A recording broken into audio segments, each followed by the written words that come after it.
तो भैया मैंने भी जो है बाल धोए हैं अपने, बड़ा अच्छा लगा। 10 मिनट मैंने शैम्पू को लगा के रखा था भैया उसको। तो जो है अब बड़े हल्के लग रहे हैं, बस सिल्क बहुत हल्का लग रहा है, और बाल भी एकदम सिल्की से लग रहे हैं। अभी तो मेरे गीले हैं बाल, तो लेकिन बहुत अच्छा फील हो रहा है, एकदम सॉफ्ट से सिल्की से लग रहे हैं। बहुत अच्छा लग रहा है भैया। और दूसरा, मैं ये बाल भी अब डाई नहीं कर रही हूँ, जो हमारा जो त्रिफला वाला जो तेल है वही उसको लगा रही हूँ, ताकि नेचुरल तरीके से हम लोग बाल को काला करके लोगों के सामने एग्जाम्पल पेश करें कि भाई नेचुरल तरीके से हम जो है अपना इलाज कर सकते हैं, बाल काले कर सकते हैं। तो भैया मैं कलर भी नहीं कर रही हूँ, मेरे भी जो है काफी वाइट बाल हैं। तो दोनों भैया शैम्पू बहुत ही अच्छा पसंद आया भैया शैम्पू। जी भैया धन्यवाद बहुत बहुत। जी जी। बहुत बहुत धन्यवाद। सुनीता शर्मा जी, अभी आपने एक बात बताई है तो मुझे बड़ा अच्छा लगा। और मैं आपको आपकी इन बातों पे एक पुरानी परंपराओं की बात याद आ गई, तो मैं आप लोगों को समझाना चाहूंगा। जब जब अपने हमारे बच्चे शादी की उम्र के होते हो ना, तो माओ को अपने बाल पे कलर नहीं लगाना चाहिए। अब पूछे क्यों? कोई पूछे क्यों? क्यों भैया? मान लिया कि आप आपने बालों को काला करके आप कहीं कहीं गए रिश्तेदारी में, तो आपको बताना पड़ेगा कि मेरे बेटे के लिए बेटी चाहिए, मेरी बच्चियों के लिए लड़की चाहिए, मतलब बेटे के लिए लड़की चाहिए, लड़कियों के लिए लड़का चाहिए। और अगर आपके बाल थोड़े थोड़े सफेद नजर आ रहे हैं, तो सामने वाला स्वयं सोचेगा कि इनके बच्चे बड़े होंगे, तो पूछेंगे आपके कोई बच्चे हैं क्या, कितनी उम्र के बच्चे हैं। हाँ हाँ। अब व्हाइट वाले से भी पता पता चलेगा भैया, सही बात है, ये बात सही है बिल्कुल। फिर कहने का मौका नहीं मिलेगा किसी को कि मेरे बच्चों के लिए कोई लड़की है क्या। वो सामने समझ जाएगा कि इनके बाल इतने थोड़े सफेद हो रखे हैं, इसका मतलब इनके बच्चे बड़े हो गए होंगे।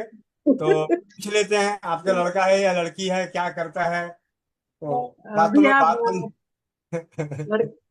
बेटा है भैया मेरा, एक 24 साल का बेटा है मेरा। और वो शेयर मार्केट का ही काम कर रहा है, अपना खुद ही काम कर रहा है वो। और जो है घर से ही करता है वो।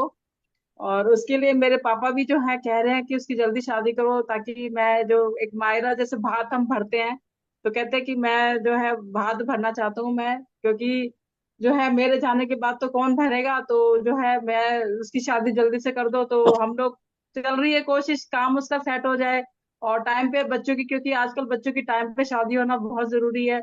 ये तो बच्चों की फिर तो जब अगर एक एज 24-25 निकल जाती है, तो वो 30 तक पता नहीं क्यों इतना डिले हो जाता है। 28, 29, 30 आराम से निकल जाता है।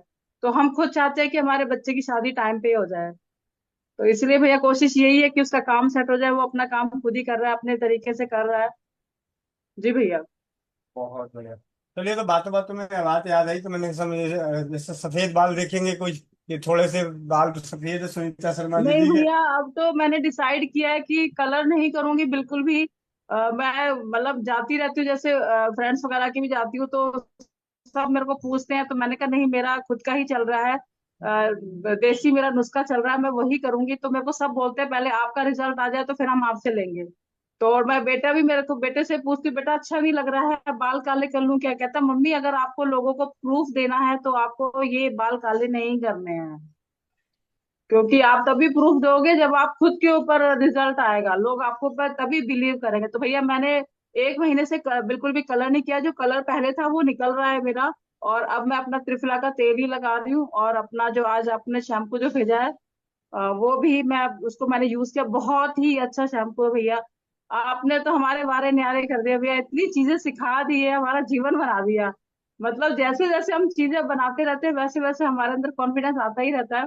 अब लगता है कि हम भी कुछ हैं, हम भी सब चीजें बना सकते हैं भैया। और कल मैं एक जो है वहां पे गई थी, किसी की तबीयत पूछने गई थी, मेरे मामी सास हैं, मामी जी है मेरे, उनकी तबीयत पूछने गई थी। तो भैया उन्होंने बोला कि जो है उनको साइटिका वगैरह है भैया, लेकिन वो मुझ पे बिलीव नहीं करते। मैंने उनको कितनी बार बताने की कोशिश करी कि आप ऐसे कर लो ऐसे कर लो, तो वो मतलब सुनते ही नहीं है, इग्नोर मारते थे मुझे हमेशा। कल हम उन्होंने ऑपरेशन कराया अभी जयपुर में, ये L5 L2 का ऑपरेशन करा के जस्ट अभी आए हैं 3-4 दिनों में। तो कल हम तभी पूछने गए थे, तो उनके हाथ में, अब पहले वो झंझन नहीं होता था, उन्होंने कहा कि जब से मैंने अपना ऑपरेशन कराया तब से मेरा ये हाथ है, यहाँ तक झंझन होता है, ऐसे ऐसे मतलब हिलता है खूब अच्छे से। तो कल भैया मैं इलास्टिक तो नहीं ले गई थी, लेकिन मैंने वहां पूछा आपके घर में इलास्टिक है, तो उन्होंने कहा हाँ है। तो वो पतले वाला जो अपना आधा इंची वाला जो इलास्टिक है, वो इलास्टिक मैंने निकलवाया वहां से। और भैया उनके मैंने बंधन चिकित्सा करी उसी वक्त। तो भैया जब बंधन चिकित्सा करी, मैंने रबड़ इलास्टिक बांधा 40 बार मैंने उनको इस तरीके से करवाया। और उसके बाद उनको मैंने कहा कैसा, खोला मैंने, फिर मैंने कहा कैसा लग रहा है, कहता है बहुत अच्छा लग रहा है, बड़ा हल्का फील हो रहा है। तो मैंने कहा इस तरीके से जब भी आपको लगे कि आपका हाथ झनझन कर रहा है, तो आप इस तरीके से जरूर करिए, आपका जो है ये धीरे धीरे ठीक होता जाएगा ये। तो इस तरीके से भैया ये बात सही है कि हम जहाँ पे भी जाते हैं समस्याएं बहुत ज्यादा हैं। और जहाँ पे भी जाते हैं तो हम लोग कोशिश करते हैं कि अपनी जो हमारी जो स्वदेशी जो चीजें हैं उनको हम बताएं। लेकिन ये बात तो सही है भैया, लोग बिलीव नहीं करते हैं, बिल्कुल भी बिलीव नहीं करते। ऐसा लगता है कई बार कि हम उनके ऊपर थोप रहे हैं। एक दो बार बताएंगे लेकिन जो है वो सुने का अनसुना कर देते, तो फिर भैया हम भी उनके हाल पे छोड़ देते हैं, चलो कोई नहीं, जैसा तुम्हें रहना है वैसे रहो। और कोई जो बिलीव करते हैं भैया वो छोड़ते नहीं है। तो बात भैया विश्वास की है। कई लोग क्योंकि कहते हैं ना कि एक हाथ की भी 5 उंगलियां बराबर नहीं होती, तो हर आदमी भी एक जैसा नहीं हो सकता है। तो किसी को अगर हम सब प्यार से अगर हम समझाते तो वो समझ भी जाते हैं, जो नहीं समझते उनको उनके हाल पे छोड़ दो। जी भैया। जी, बहुत बहुत धन्यवाद। अनीता अग्रवाल दीदी।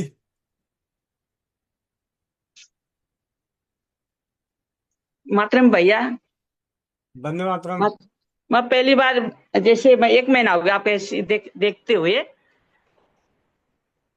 जी। मैं मैं इसमें जल धातु जल पीती हूँ, 10 दिन पिया, मेरे को बहुत आराम हुआ। और क्या क्या किस तकलीफ में आराम हुआ?